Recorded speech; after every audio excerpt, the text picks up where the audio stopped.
जय माता दी। आप सभी का हमारे YouTube चैनल पे बहुत बहुत स्वागत है।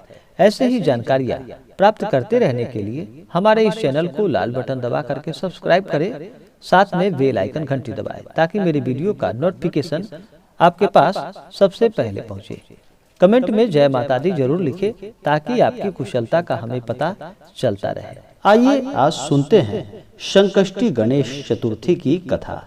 जो भी भक्त सच्ची श्रद्धा के साथ गणेश जी का व्रत करते हैं या उनका कथा श्रवण करते हैं, भगवान गणेश उनके सारे विघ्नों को हर लेते हैं और उन्हें हर प्रकार से सुख और समृद्ध बनाते हैं।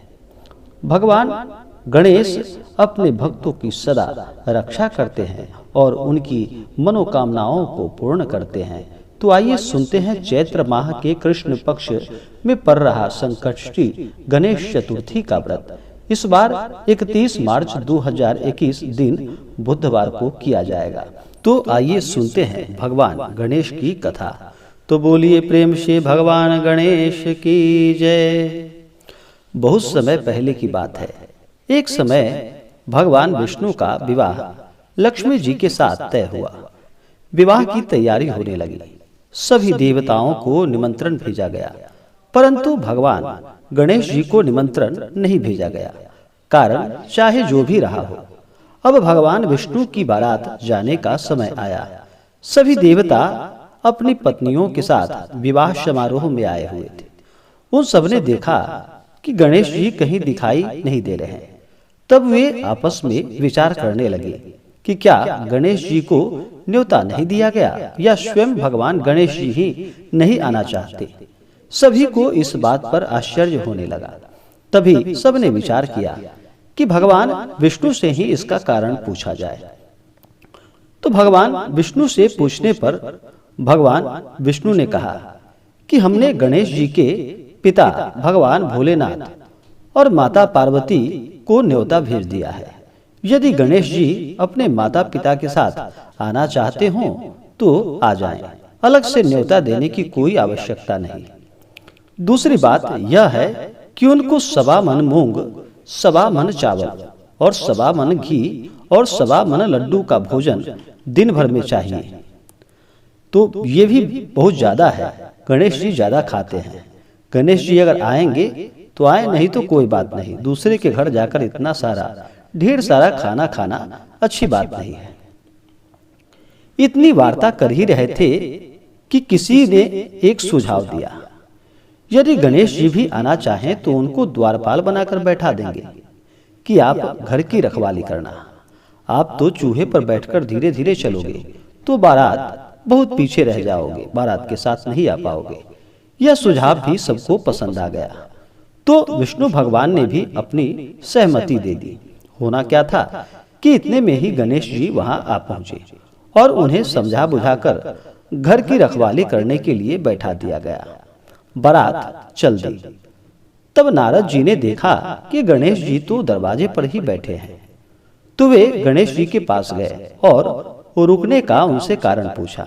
तो भगवान गणेश जी ने कहा कि विष्णु भगवान ने मेरा बहुत अपमान किया है। नारद जी ने कहा कि आप अपनी मूषक सेना आगे भेज दो। वह रास्ता खोद देगी जिससे कि उनके वाहन धरती में धंस जाएंगे। तब आपको सम्मान पूर्वक उन लोगों को बुलाना ही पड़ेगा। अब तो गणेश जी ने अपनी मूषक सेना जल्दी से आगे भेज दी और सेना ने जमीन पोली कर दी, जमीन को खोद डाली। जब बारात वहां से निकली तो रथों के पहिए धरती में धंसने लगे। लाख कोशिश की परंतु पहिए निकल नहीं पाए। सभी ने अपने अपने उपाय किए परंतु पहिए तो नहीं निकले, बल्कि जगह जगह से टूट गए। किसी की समझ में नहीं आ रहा था कि अब आखिर क्या किया जाए। तब तो नारद जी ने कहा कि आप लोगों ने भगवान गणेश जी का बड़ा ही अपमान किया है। यह अपमान करके आप लोगों ने अच्छा नहीं किया। यदि भगवान गणेश को सम्मान पूर्वक लाया जाए तो आपका कार्य अवश्य ही सिद्ध हो सकता है और यह संकट टल सकता है। शंकर भगवान ने अपने दूत नंदी को भेजा और वे गणेश जी को सम्मान पूर्वक लेकर के आए। गणेश जी का आदर सम्मान के साथ पूजन किया गया। तब कहीं रथ के पहिए निकल पाए। अब रथ के पहिए निकल गए, परंतु वे जगह जगह से टूट फूट गए थे, तो उन्हें आखिर सुधारेगा कौन?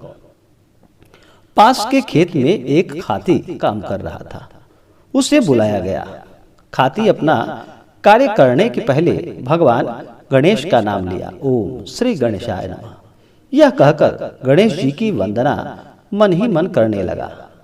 देखते ही देखते खाती ने सभी पहियों को ठीक कर दिया। तब खाती कहने लगा कि हे देवताओं, आपने सर्वप्रथम भगवान गणेश जी को नहीं मनाया होगा और ना ही उनकी पूजा की होगी, इसलिए तो आपके साथ यह संकट आया है। हम तो मूर्ख अज्ञानी हैं, फिर भी पहले गणेश जी की पूजा करते हैं, उनका ध्यान करते हैं। आप लोग तो देवतागण हैं, फिर भी आप गणेश जी को कैसे भूल गए? अब आप लोग भगवान श्री गणेश जी की जय बोलकर जाए, तो आपके सब मनोरथ पूर्ण हो जाएंगे और यह संकट जो आया है वह भी टल जाएगा।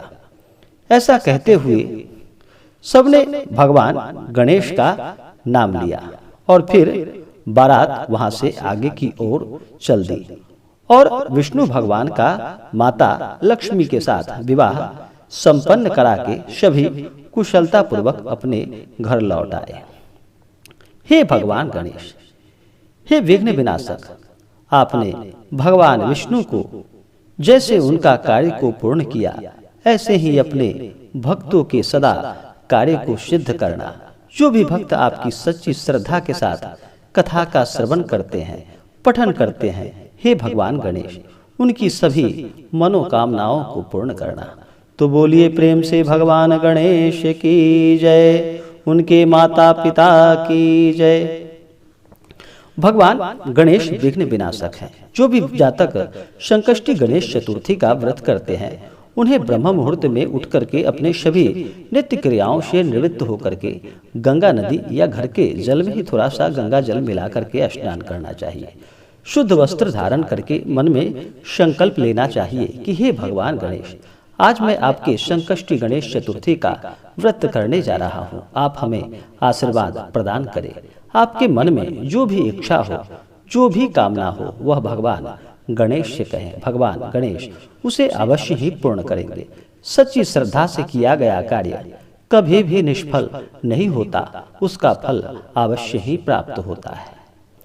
दिन भर व्रत उपवास रहें और चंद्रोदय से पूर्व भगवान गणेश का पंचोपचार या षोडशोपचार पूजन विधि के द्वारा उनका पूजन करें।